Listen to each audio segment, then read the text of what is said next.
Frowning, I stared at the body that was half buried under a wall. The right hand, burned to a crisp, was stretched out toward the door, while the left was holding onto the abdomen protectively. The grotesque scene made me jump back in alarm, but as my soul slipped through the wall next to me, I came to the belated realization that I was dead. That female corpse whose face was now unidentifiable after the fire was me. Half an hour ago, I was elated as I came home with my pregnancy report in hand. However, before I even reached the front entrance, I saw black smoke billowing out of the blazing house. Immediately, I thought about my son, Harrison Ellis, who should be sleeping in his room. Wasting no time, I drenched a piece of tissue to cover my nose and mouth before rushing in.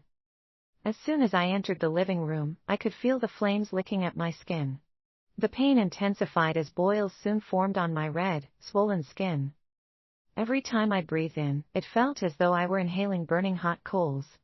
Even my throat felt like it had been scalded, causing so much pain that I couldn't even speak. My tears flowed uncontrollably.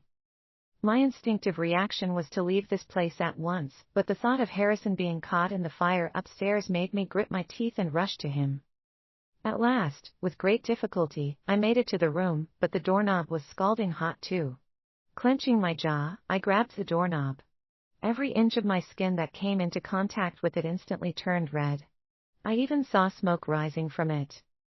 However, the room was empty. Before I could feel relieved that Harrison wasn't there, I heard his voice coming in through the window. Outside, he cried out in excitement, "Monica, you look so cool when you're putting out a fire. I bet you'll win the Firefighter challenge this time." His childish exclamations made me a little dizzy, but at the very next moment, I was infuriated by how nonchalant he was about the fire, something dangerous enough to take lives. I wanted to march down there at once to reprimand that immature son of mine, but as soon as I got to the door, the wall collapsed on me. The searing pain shot from my back down to my abdomen, and I instinctively cupped it to protect my unborn child. Nevertheless, I still felt something damp trickling out of me. I'd lost my child. I felt even more lightheaded, but the voices that came from outside the house sounded even clearer to me now. My husband, James Ellis, had always been a serious, no-nonsense man, but now he was praising another woman for her courage. "You handled the situation very efficiently this time, Monica. I think you'll do well during the next Firefighter challenge." Oh, I'd almost forgotten that James was a firefighter too. James had claimed that Monica Sloan, the woman Harrison had expressed his overwhelming admiration for, was merely nothing more than his colleague. But in the last 6 months, Harrison no longer clung to me or needed me. Instead, he asked to spend time at James' workplace, often saying he wanted to see Monica. At first, I didn't think much of it. I assumed it was normal for young children to like hanging out with a pretty young woman. Alas, it had slipped my mind that a man like James would like a pretty young woman too.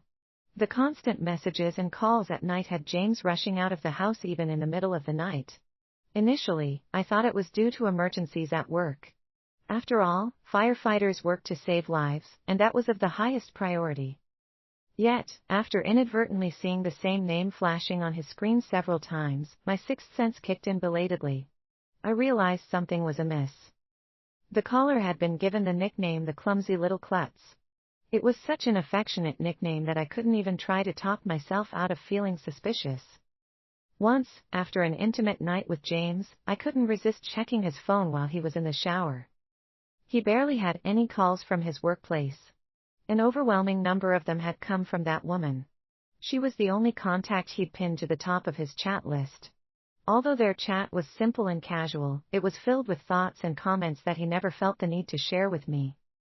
Whenever he responded to my texts, it was always a simple message saying, "Got it." I proceeded to check the woman's WhatsApp stories and was immediately greeted with a photo of her and James. She'd even added a blissful message that made it clear how much he adored her. "Thanks to the world's best captain, Captain Ellis, for getting me a cake." I checked to see when the story had been posted, August 27th. That was our 7th wedding anniversary. He'd come home extremely late that night. Just as I thought he'd forgotten about our wedding anniversary, he'd brought out a small cake and given it to me. Although it had clearly looked like a half-hearted gesture, it had made me feel loved anyway. Alas, unaware of the situation then, I'd overlooked James' unnaturally stiff expression and the buttercream on his sleeve. The cake in Monica's photo looked a lot more presentable than the one James had given me. He'd only gotten me a cake for our anniversary because he'd needed to get a cake for Monica anyway. In fact, it had only been an afterthought. When James came out of the shower, I tried to confront him with his phone, but he flew into a rage. "Who allowed you to touch my phone? You're infringing on my privacy. Can't you give me some private space?" When we were dating, James was the one who promised he would be more than happy to let me keep tabs on him as much as I wanted to prove that I was the only one he loved. And now, after just 10 years, he was lashing out at me and calling me unreasonable. Our fight woke up Harrison, who was sleeping next door. His bleary eyes stared at me in fear. Sobbing, he kept calling for James and even Monica, but not me, his mother, who'd raised him. I was overwhelmed by an inexplicable sense of pain and sorrow, making it impossible for me to speak. After a while, I looked at Harrison, who was hiding behind James, and asked, "Harrison, do you want me or your daddy?" Harrison said he didn't want a fierce mommy like me. He wanted Monica to be his mommy. Feeling utterly disappointed, I packed my bags and moved out of the house. Just like that, 3 months passed. When I found out I was pregnant, I considered getting an abortion. However, James had mentioned wanting a daughter many times. Even the boisterous Harrison had kept asking why he didn't have a sister yet. In the end, I gave in and decided to talk to the two of them. Never would I have thought that, upon returning home, both my child and I would end up dying in the fire they'd set just to please another woman. Perhaps the lingering sense of indignation kept my soul tied to them. My soul drifted out of the house and floated beside James. James, Monica, and Harrison were chatting away warmly and happily. Harrison, who always liked rebelling against me, was staring at Monica, the woman he'd met less than 3 months ago, in awe. He was blushing as he clapped to celebrate her practice session. James, my husband, was stroking Monica's head with an affectionate expression. "You're not a little klutz anymore.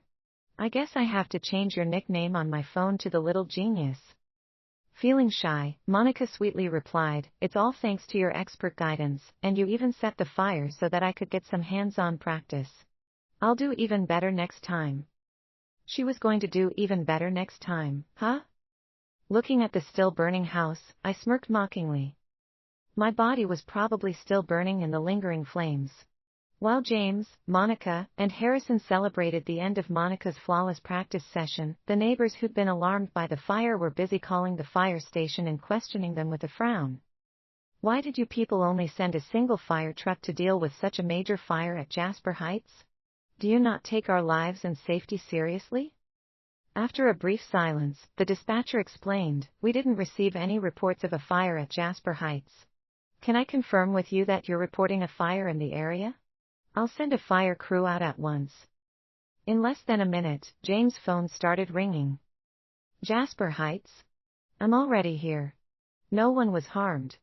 You don't need to send anyone else over." The dispatcher continued speaking, but James firmly declared that he would assume full responsibility if anything happened. Once the dispatcher confirmed that no one was hurt, he decided against sending another fire crew over. James had put the call on speaker mode, which meant that Monica caught the entire argument between him and the dispatcher. With her brows furrowed, she made a show of apologizing. "Will you get punished because of this, Captain Ellis? If that's the case, I'd rather resign than cause trouble for you." It was evident that James didn't see the determined, possessive look in Monica's eyes. He pulled the seemingly heartbroken Monica into his arms. With a gentle tone that had long eluded my ears, James said to her, "What's the big deal? It's not worth crying your eyes out over. It's just a house. I'd be more than happy to burn down 10 houses if it means you get to gain more experience." Amused by James' exaggerated declaration, Monica laughed and hit his shoulder with her fist. "What are you saying? Where will you and Harry stay if you burn down all those houses?" "I can stay with you, Monica." Overhearing his nickname, Harrison eagerly raised his hand and expressed his fondness for Monica's house. James wasn't mad that Harrison was fawning over Monica either. Instead, he asked why.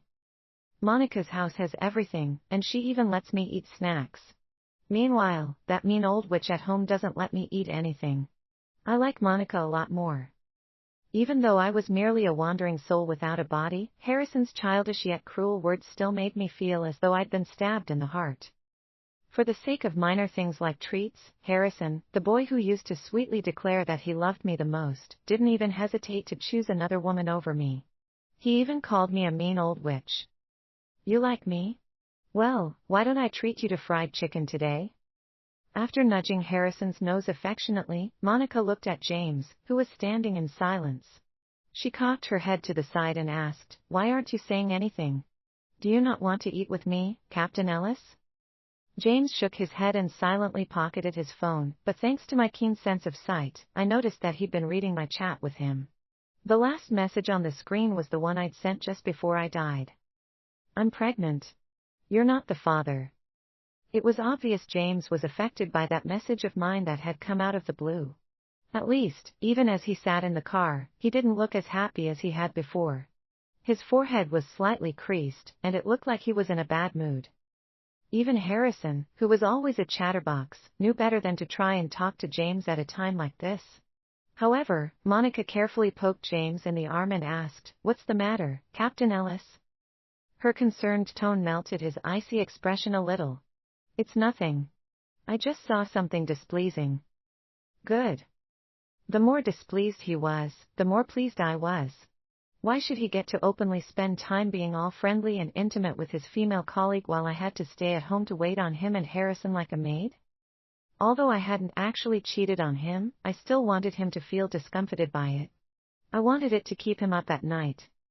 "Well, you're the one who taught me to deal with my negative emotions by venting with a shout before confronting it and resolving it. Why aren't you taking your own advice?" Upon hearing Monica's reminder to James, I felt such a tightness in my chest that I thought I'd died once again. Following James' first mission as a firefighter, he developed insomnia after having witnessed someone die with his own eyes. I was the one who stuck with him through those grueling times. I gave up on my high-paying job as a translator and chose to stay at home so that I could look after the emotionally scarred James. Even so, he still blamed himself for not saving everyone from the fire.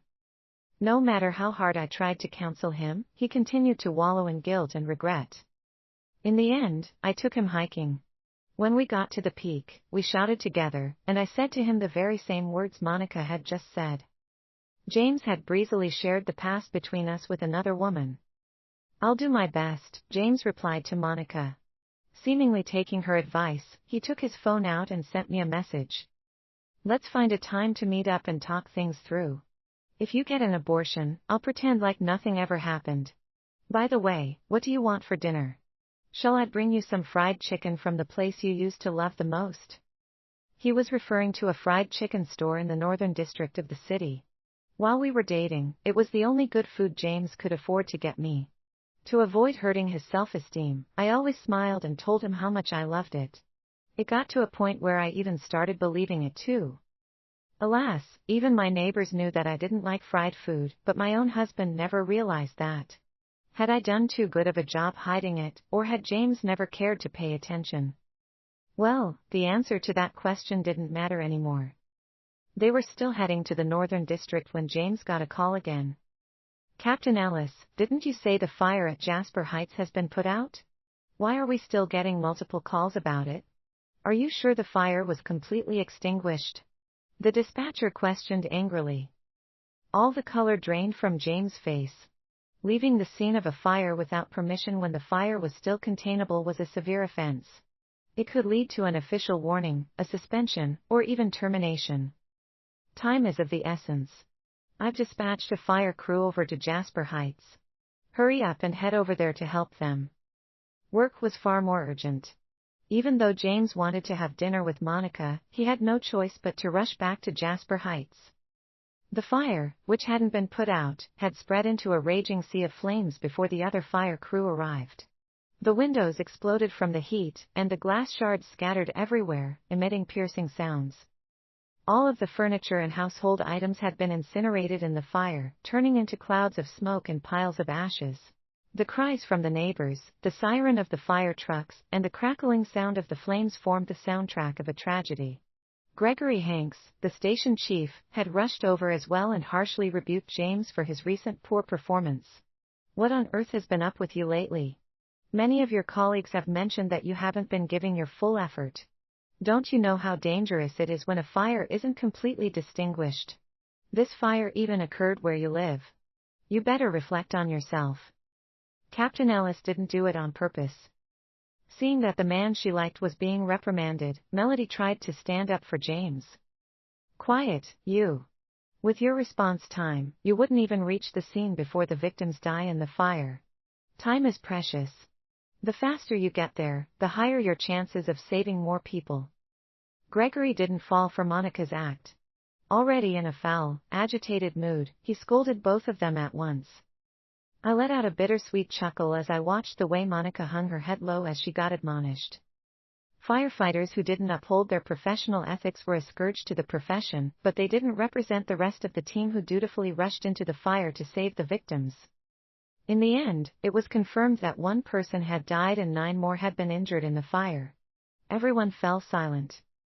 Someone hauled my body out after covering it with a white cloth to preserve my dignity. By the time we got there, the victim was already burned beyond recognition. The firefighter, Derek Anderson, choked out the rest of his account. She was burned to death. I can't imagine how painful that must have been for her. We might have been able to save her if we'd arrived sooner. Derek was James' first mentee at work, and he was nicknamed Derek the Deer. Despite working a dangerous job where lives were often at stake, he remained a sensitive, soft-hearted person. I'd met Derek a few times when I took food for James. Every single time, he looked pitiful, his eyes red from crying. Nonetheless, I knew it was a hurdle all firefighters needed to overcome. Only those brave enough to look death in the eye could save people from the clutches of death. After hearing what Derek said, James glanced indifferently at the covered body. He couldn't see anything, but just then, a ring fell off my charred finger. It dropped onto the ground, letting out a faint clang before rolling to a stop by James' feet.